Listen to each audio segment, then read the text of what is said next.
Alright, hey guys, Ty here, and today I'm going to show you this.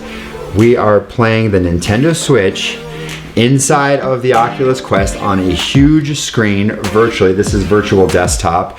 There is basically zero lag. You can play your Nintendo Switch, you could play your Xbox, you could play your PlayStation, you could plug in your TV set-top box, your cable box, and watch live TV, movies, whatever, boom. And virtual desktop has a ton of great environments. It's one of my favorite apps. This is one of the coolest things I've discovered on the Switch right now. For flat pancake gaming is what they call it. Let's jump into it.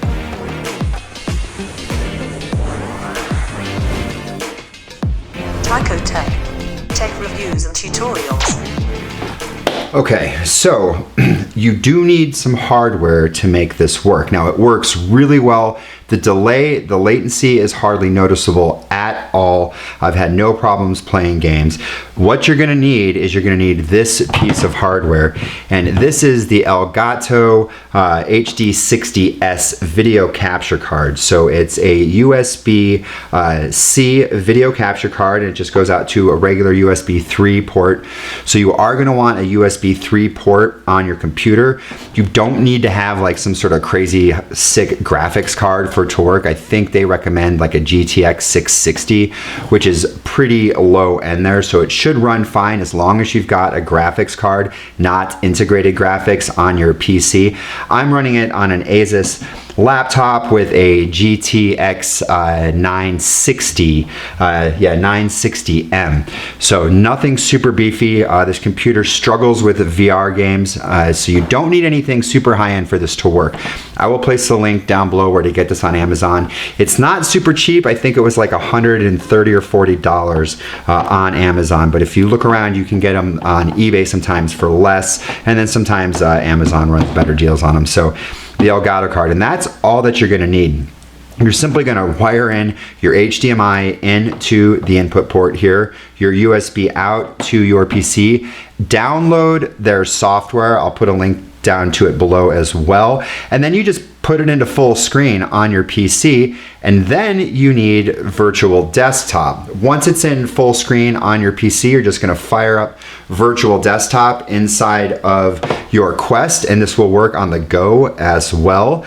And bam, it just works. So the controls are going direct to your device. So whether or not it's a PlayStation, an Xbox, in my case, it's the Switch. So there's no delays happening because it's going through to the headset via virtual desktop and then on like that. So your controls are instant, and there is like, I mean, it's gotta be like 1,000th of a second delay. It's so small, you can't even tell that it's there at all, except for when you click a button, you notice that it takes just a fraction of a second longer through the headset for the button to click over when selecting through menus than it does if you pull it out. So I've tried to kind of see to gauge, and my brain just could not time it. So I don't know, 1,000th of a second. It's very, very minimal, and it does not affect gameplay at all. So we'll go ahead and throw up a little overlay here. So this is playing Mario Kart in it, and it plays absolutely fine. It's brilliant. I love it. One thing that's super cool that I discovered is that games that support the VR on the the Nintendo Labo VR, you can actually put those into the VR mode, and we'll here show you with Zelda. You put it into the VR mode, you go down within virtual desktop, and you select side by side wide. It fills up the entire screen, and the aspect ratio looks correct. And the 3D effect is great. Now there's no head tracking or moving around, but you can play like Zelda in 3D. Now bear in mind, the Switch only outputs at 1080p, and then it breaks that into half. So you're getting like a 540p resolution, which is obviously much lower than the Quest. So the graphic quality isn't all that great, but the 3D effect is really good. So if you want to try playing some Zelda in 3D or any of the 3D enabled Switch games, it works. Now another benefit to this is that not only can you play your console games, you could plug in like your cable box and bam, put it in. If you've got some sort of a Wi-Fi or household wide remote control, you could be anywhere in the house wirelessly watching whatever you've got coming through your cable. So you could be watching live sports, a movie off of HBO, whatever. You could plug in a Blu-ray player into this and bam, just start watching movies. There's really like, it's up to your imagination what you can do with this, and it works so well. It blew me away when I tried it.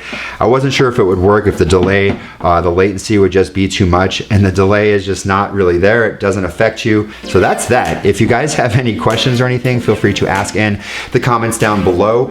Give the video a thumbs up if you like it. Hit the subscribe button, hit the bell button if you haven't already. I put out videos like this fairly frequently, and that is all. I will see you guys in the next video.